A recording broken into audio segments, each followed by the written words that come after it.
kasa ɗiba ya kai bakin shi. Fuskar ta ce kawai ke mai yawo akan abincin, murmushi ne shimfiɗe akan fuskar shi. Tuni yunwar da yake ji ta kau daga gare shi. Dukan sun lura da sauyin yanayin shi. Kusan a tare suka so su yi magana, Ina da Abbas, sai dai Ina ta riga tare numfashin Abbas. Wai Modibbo, cin abincin kenan? Sai murmushi kake kamar ranar sallah? Ni ma dai abin da na gani kenan. Aina uta ce. Bai ce musu komai ba, ya dore ya ɗibi abinci, ya kai bakin shi. A hankali ya ci gaba da ci, fuskar shi na sauyawa, kuma zuwa yanayin damuwa. Har sa Abbas suka tsoma hannayensu daga tray din, shi ma hannun shi ya zare ya ce, to ni ma na ƙoshi, tunda ba za ku ci gaba da ci ba.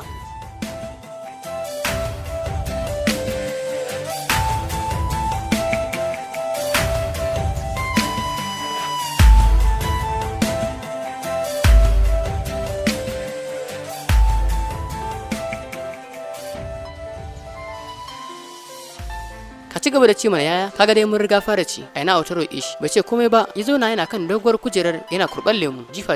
Hira suka ci gaba da yi cikin farin ciki da ƙaunar juna. Lokaci yana duba wayarsa, burin shi kawai ya riski sakonta ko kiranta. Gaba ɗaya wani iri da yake ji, ya kasa walwala kamar yadda ya saba. Kusan shine jigon hirar tasu, amma yanayin yau ya zo mai daban. Kasa daurewa yayi, kamar yadda yayi niyya, ya sanar da su. Ko da na ce, Ina ta faɗa, sai faman kumbiya kake da abu a ranka, ka kasa faɗa. Ni na san akwai wani abu dama. Modibbo na ba mai rufa bane. Gaba suka sashi da tsokana tun yana ramawa har ya gaji, ya kyale su, musamman Aina'u da ta ci burin ganin matar da zai aura. Tana matukar son ta ga yayan nata ya fara soyayya, dan shi a tunaninsa ba komai cikin soyayya sai shirme da bata lokaci. Gajiya yayi da hayaniyar su, ya nufi tashi ya je ya hutawa ran shi. Sai inda ta yi mai addu'ar samun nasara dan ganin da gaske yake, kamar yadda fuskar shi da sauyin yanayin shi a yau din suka tabbatar. Kamar yadda ya saba idan zai yi bacci, ya koma ya kwanta. Duk da aikin da ke gaban shi, yanayin da yake ciki bai ba shi damar hakan ba. Kusan awa ɗaya yana juye-juye, bacci ya ki tafiya da shi. Tunanin duba fitacciyar jaridar Hot News yayi, wanda yake binta a yanar gizo.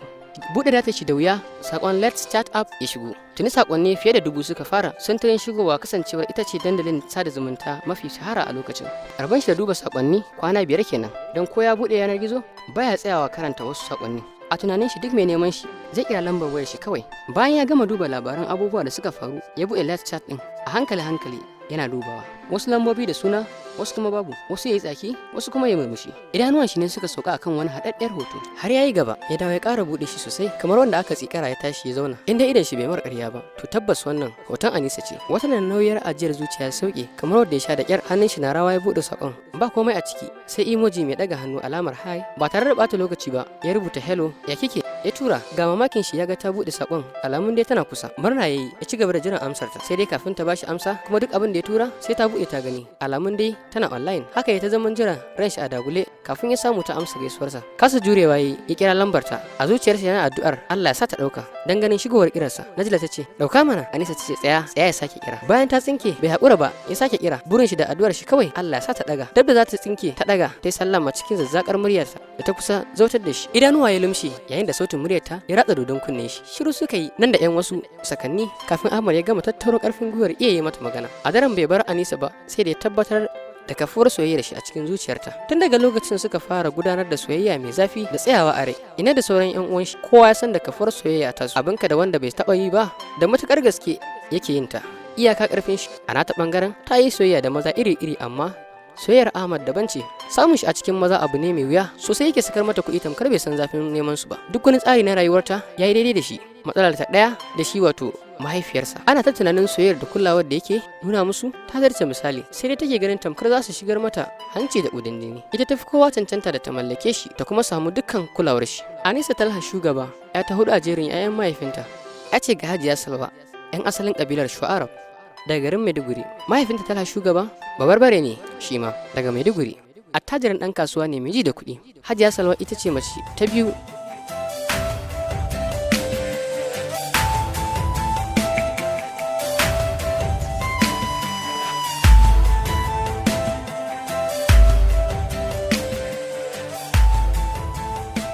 Bayan 'yar uwar shi Falmata da aka yi musu auren zumunci, sun haɗa Hajiya Salwa ne a taron bikin wani abokin shi. Tsananin kyawun Hajiya Salwa ne ya fisge shi ya fara santa. Ita kuma kuɗin da ke gare shi ne ya samar mishi matsayi babba a cikin zuciyarta. Uwa uba ɗan gaye.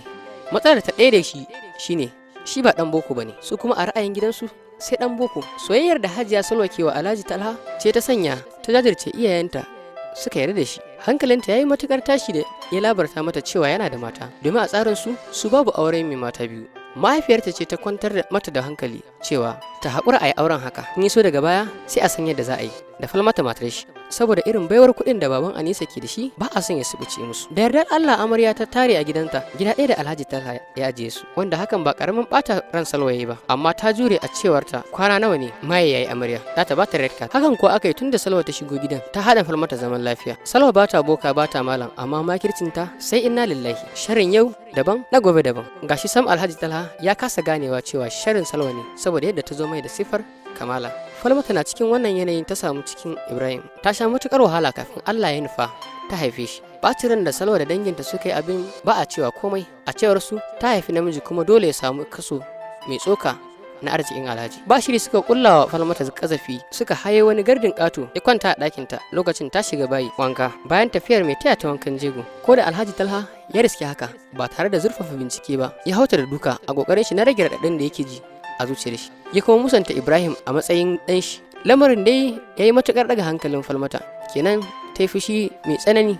Kotu ta kai bisa amincewar mahaifinta, kuma aka gayyaci Alhaji Talha ya tabbatarwa da duniya cewa Ibrahim ba ɗansa bane. Duk daga lokacin da Fatima ta soke shi daga lissafin ɗan Alhaji Talha, ran Hajiya Salwa ya tas dan ganin abin da ya faru. Burinta ya cika kenan. Wani makirci irin na Salwa ba ta yadda dangin Alhaji Talha su san da hannunta a ciki ba. Kowa faram take da shi. Ita kanta Falmata bata zargi da haɗin bakin Salwa ba, zatanta kawai cin mutunci ne irin na wasu 'ya'yan mazan. Yar Salwa ta farko ita ce Sumayya, sai Lubabatu, sannan Anisa. Najila ce Auta. Duka haka ta tarbiyantar da su. Babu wani mutunci da suka sani sai na kuɗi ko kuma sai abin da mahaifiyarsu ta ce. Ita ce Alpha and Omega na duk wasu lamuran rayuwarsu. Hatta Alhaji Talha ita take tsara mishi abubuwa da yawa, ballantana kuma 'ya'yanta. Hatta 'ya'yanta da ta aurar ita take tsarar musu yadda take son komai ya kasance.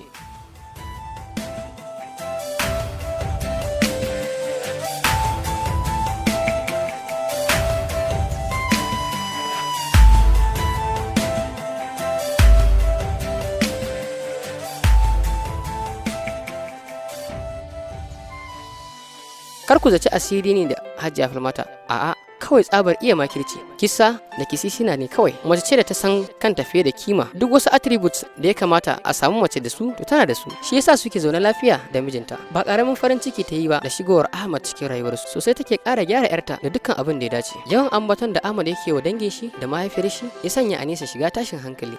Ta sanarwa Hajiya Salwa, kwantar mata da hankali ta yi da shawarwari. Sosai take nuna son mahaifiyar shi da 'yan uwan shi. Hakan ne sanya musu ƙaunarta. Wani yammaci Ahmad ya kawo ta katon manshan ɗinsu bisa umarnin inna. Tun kan zuwanta su Aina'u suka gama shirin zuwanta, don ba karamin dokanta suka yi da zuwan nata ba. Tunda ta fito daga mota, ita da kanwata Najila suke kare manshan ɗin kallo a sace. A zuciyarsu suna ayyana haɗuwa da tsaruwar gidan, hannayensu ɗauke da ledoji tsarabar da momi Salwa ta haɗa musu. Cike da nutsuwa suka ƙarasa shiga falon. Anisa sai sun koyar da kai take, a dole ita ga mai kunya. Gaba ɗayansu suka miƙe suna lale marhaban. Aina'u ta rungume su duka, fuskar ta na nuna farin cikin ganin su. Da matuƙar ladabi Anisa ta gaishe su, daga haka bata ƙara cewa komai ba, kamar yadda Salwa ta koyar da ita.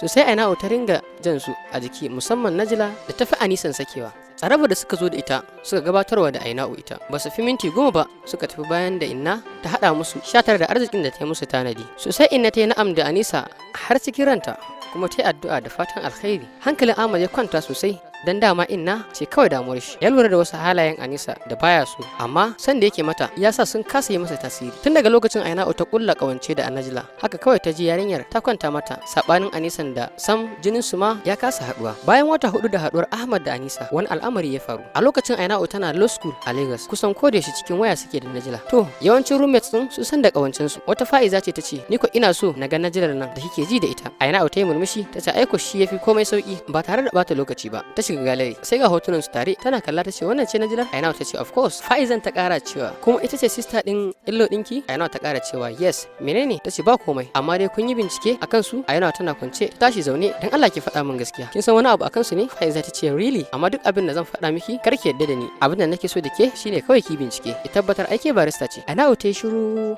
tana tunani, kafin daga bisani ta ce ina sauraro, amma duk abin da kika faɗa min in na bincika na gaba gaskiya bane, to sai na sa an kama ki da laifin kazafi. Fa'iza ta ce me yayi zafi daga taimako? Ni dai kawai so nake ku zama cautious. Yayar su Najila Sumayya aminiyar yayata ce, uwa ɗaya uba ɗaya. Miss Aina'u ita ta gurɓata min yayata, lafiya kalau akai aurenta. Tun ban da wayo, amma karki so ki ga yadda take mistreating din mijinta, duk ta canja halayenta, kullum umman mu sai ta yi kuka. Wani abu rashin daɗin ita Sumayyan ita ta kashe ɗan kishiyarta da ta tarar yana aure, ba sharri ne mata ba, da baki na naji. Wani lokaci na je gidan yayartawa, ita Sumayyan take bata labarin achievement din da ta yi a cewar su. Har rikodin na yi na kai wa umman mu Fa'iza na kawowa, nan azantanta ta ɗauki wayarta ta lallatsa sai ga muryar mata na tashi tare da 'yar hayaniyar yara. Abin da Fa'izan ta faɗa sak shine na ji, tare kuma da wani ƙarin ran aina uye dubu ɓaci. Fa'iza ta ci gaba da cewa wani abin takaicin shine gaba ɗaya yaran gidan haka suke, ta bira mamansu kenan Salwa, sai addu'a sai da ta da su. Aina uba ƙara cewa komai,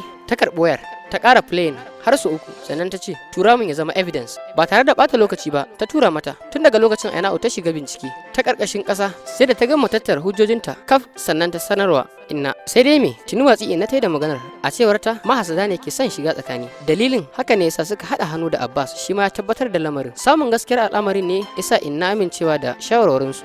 A cewar ta maganin ba a yi ba kar a fara. Ba karamin tashin hankali Ahmad ya shiga ba, sai da kar Inna ta shawo kanshi ya haƙura da auren Anisa. Sai dai tun daga lokacin ya fara rashin lafiya sosai, abin ya so ma ya taɓa kwakwalwar shi. Ba dan sun so ba suka amince da auren. Duk da wannan badakalar Anisa na da labari, dan duk abin da ya faru sai Ahmad ya kwashe ya faɗa mata. Dalilin kenan da yasa ta ƙara kulawa da jajircewa akan sai ta ga bayan Inna.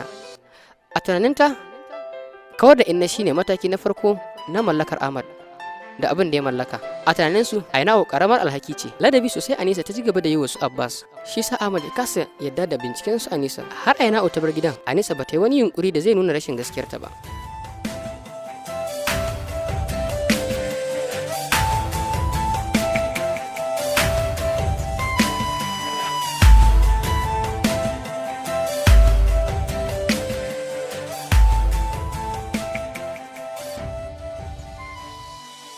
A nan muka kawo ƙarshen kashi na farko, mu haɗu a kashi na gaba. Mun gode.